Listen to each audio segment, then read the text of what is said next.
18 साल से बच्चा नहीं हुआ।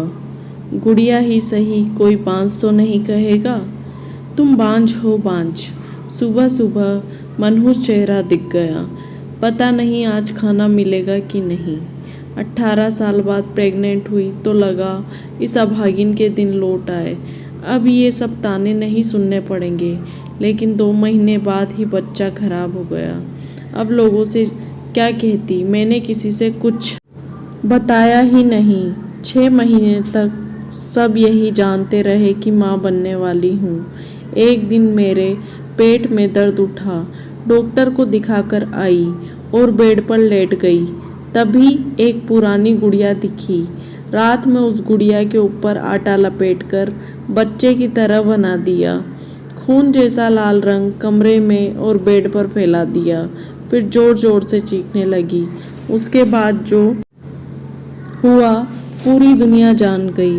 टीवी, अखबार पर हर जगह मेरी बदनामी हो गई। इतना कहते कहते निशा फुट फुट कर रो पड़ती है, अपना चेहरा छुपा लेती है। दरअसल पिछले महीने खबर आई कि यूपी के इटावा में एक महिला ने प्लास्टिक की गुड़िया को जन्म दिया है। लोगों ने चटकारे लेकर खबर पढ़ी। गांव वालों ने उसे पागल करार दिया। अस्पताल वालों ने इसे ठगी का पेतरा बताया। लेकिन किसी ने महिला का पक्ष नहीं सुना। वो महिला निशा ही है। मैं निशा से बात करने दिल्ली से 335 किलोमीटर दूर इटावा जिले के रामी कांवर गांव पहुंची। रामी कांवर निशा का ससुराल है। घर का पता पूछने पर चौपाल पर बैठे एक बुजुर्ग कहते हैं उसने पूरे गांव का नाम बदनाम कर दिया। उस पर कार्रवाई होनी चाहिए। उनसे बातचीत के लिए मैं जैसे तैसे ही कैमरा करती हूँ, वे उठकर चल देते हैं। जाते जाते निशा के घर का पता भी बता देते हैं। यहाँ से मैं निशा के घर पहुँचती हूँ। लाल साड़ी पहने निशा की सास रमा देवी चारपाई पर बैठी है। कैमरा देखते ही बोल पड़ती है, जो हुई गयो सो हुई गयो, अब का कर सकत, बहुत बदनामी हुई चुकी, आप काहे बात बढ़ावत है। जान देओ, जो हो गया सो हो गया, अब क्या कर सकते हैं, बहुत बदनामी हो चुकी है। करती हूँ, क्या कर सकते हैं, आप क्यों बात बढ़ा रही है, जाने दीजिए। मैं पूछती हूँ निशा कहाँ है। जवाब मिलता है, उस घटना के बाद बेटा गांव आया और बहू को लेकर फतेहपुर सीकरी चला गया। बहू के इस फैसले पर रमा देवी ने क्या कहा, आगे बताऊंगी। यहाँ से मैं फतेहपुर सीकरी के लिए रवाना हो जाती हूँ। यहाँ निशा और उनके पति दोनों किराए के एक छोटे से कमरे में रह रहे हैं। इसी कमरे में खाना पीना सोना सब। बेड पर बैठी निशा लाल रंग के दुपट्टे में मुंह छिपाए सुबक रही है। आंसू पोंछकर मुझसे चाय पानी के लिए पूछती है। मैं कहती हूँ अभी चाय पीकर आई हूँ। इसके बाद भी सिमट कर बेड पर एक कोने में बैठ जाती है। निशा कहती है 18 साल की उम्र में ससुराल आई थी, खूब लाड़ प्यार मिला, लेकिन मैं बच्चा नहीं पैदा कर सकी। पति ने इटावा से लेकर दिल्ली, गुरुग्राम हर जगह मेरा इलाज कराया। 18 साल से दवाइयाँ खा रही हूँ, लेकिन कोई फ़ायदा नहीं। बड़ी जेठानी के 4 बच्चे हैं। वे अक्सर कह देती है, बांझ है, तू बांझ ही रहेगी, तेरे कभी बच्चे नहीं होंगे, तू बांझ पैदा कर ही नहीं सकती। उनकी बातें मुझे चुभती थी। देवरानी को एक बेटा था, वो मेरे साथ ही ज़्यादा रहता था। उसकी माँ कहती थी कि आपको बच्चा नहीं हो रहा तो क्या हुआ, इससे ही अपना बच्चा समझो। लेकिन कुछ साल बाद ही निमोनिया से उसकी भी मौत हो गई। इसके बाद मुझे अभागिन, मनहूस, न जाने क्या क्या बोले जाने लगा। लोग कहने लगे कि इसकी छाया पड़ने से बच्चे की मौत हो गई। 4 साल तक देवरानी को बच्चा नहीं हुआ। जेठानी मुझे देखते ही अपने बच्चे को दूर हटा देती थी। सुबह सुबह किसके सामने पड़ जाती तो लोग मुंह घुमा लेते, कहते कहाँ से निसंतान का चेहरा देख लिया, आज तो खाना भी नसीब नहीं होगा। किसी की शादी में चली जाती तो लोग कहते कि शुभ मौके पर अपशगुन करने ये कहाँ से आ गई। लोगों के इस तरह की बातों से परेशान हो गई थी। मुझे खुद लगने लगा था कि मेरी ही गलती है। मन करता था कि जान दे दूं, पर घर छोड़कर कहीं चली जाऊं। पूजा करती तो मन नहीं करता कि भगवान की मूर्ति उठाकर कहीं फेंक दूं। कोई मेरी सुनने वाला ही नहीं था। निशा कहती थी, इस साल मई जून की बात है, 2.5 महीने तक पीरियड नहीं आया। प्रेगनेंसी किट से जांच की तो रिजल्ट पॉजिटिव आया। घर परिवार में सब बहुत खुश हो गए, लेकिन 15 दिन बाद ही बच्चा खराब हो गया। पहले भी 2-3 बार ऐसा हो चुका था। मैंने सोचा अगर घर वालों को बताऊंगी तो लोग कहेंगे कि झूठ बोल रही है। डर के मारे किसी को बताने की हिम्मत नहीं जुटा पाई। यहाँ तक कि पति से भी कुछ नहीं कहा। हर महीने डॉक्टर के पास जाती रही। देवर बाहर बैठा रहता और मैं अंदर बांझपन का इलाज कराती थी। घर आने पर कह देती कि बच्चा ठीक है, कोई दिक्कत नहीं है। इस तरह मैंने 6 महीने तक किसी को नहीं बताया कि बच्चा खराब हो गया है। एक दिन पेट में दर्द हो रहा था। डॉक्टर को दिखा के आई तो घर में एक पुरानी सी गुड़िया मिली। मैंने सोचा जिंदा बच्चा तो पैदा नहीं कर सकी, कम से कम झूठा ही सही मरा हुआ बच्चा पैदा हो जाए तो बांझपन का दाग तो धुल जाएगा। लोग मुझे अभागिन तो नहीं कहेंगे। इसके बाद रात में लाल रंग डालकर आटा गूंथा। सब सो गए तो उस आटे को गुड़िया पर लगा दिया। उसे बच्चे की तरह बना दिया। पानी में थोड़ा सा रंग घोलकर कमरे में इधर उधर फैला दिया। उसके बाद चीखने लगी।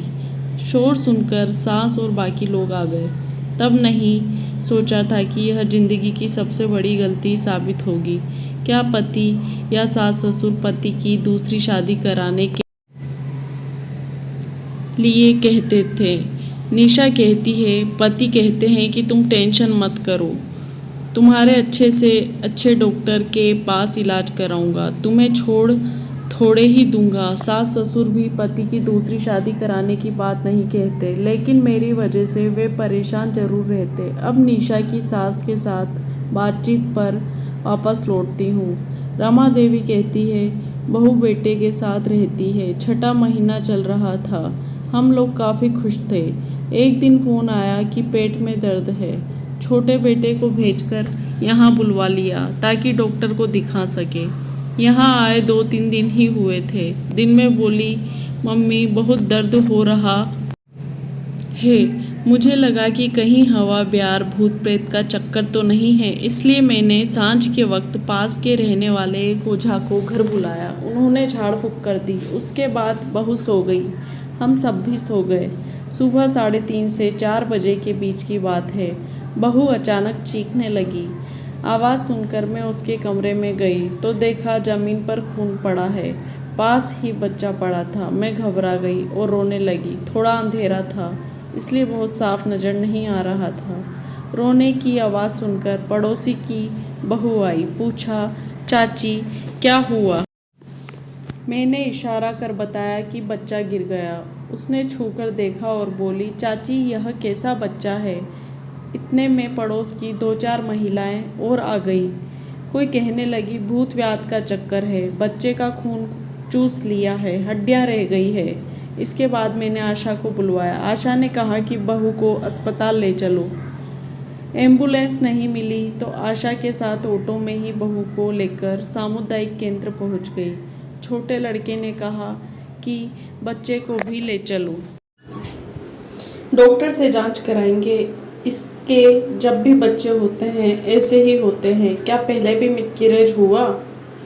2 बार खुशखबरी आई, लेकिन पहले ही खराब हो गया। इसके बाद मैं पहुंची उस अस्पताल में जहां निशा को जांच के लिए ले जाया गया था।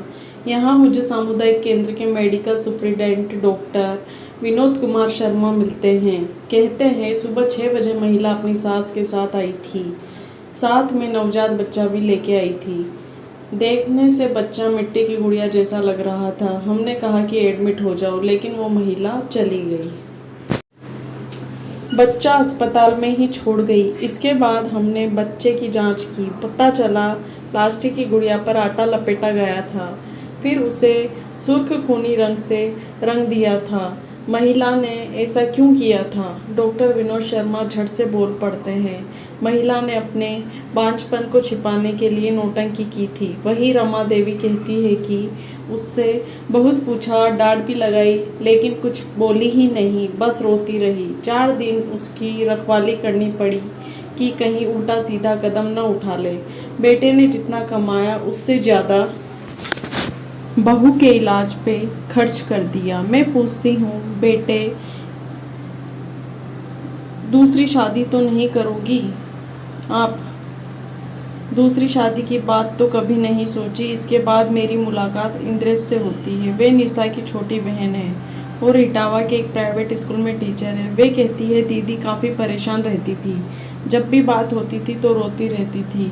उन्हें हर बात में लोग ताना मारते थे कि इसके बच्चे नहीं हैं। हर जगह ये एहसास कराया जाता था कि वो अभागिन है। एक बार तो जीजाजी का भी लोगों ने दिमाग घुमा दिया था कि दूसरी शादी कर लो। इस पूरी घटना को लेकर मैंने आशा के पति से भी बात करने की कोशिश की, लेकिन उसने मुलाकात नहीं हो पाई। निशा, उसकी सास और गांव के लोगों से बात करने पर एक चीज़ साफ पता चलती है कि निशा पर जुल्म हुए हैं। निशा या उनकी सास इसे जाहिर करने से बच रही है, लेकिन निशा के हर लफ्ज़ बता रहे हैं किस बेबसी से उसने ये कदम उठाया है। दोस्तों, बांझ होना कोई गुनाह नहीं है। प्लीज़ ऐसे लोगों को बांझ ना कहें।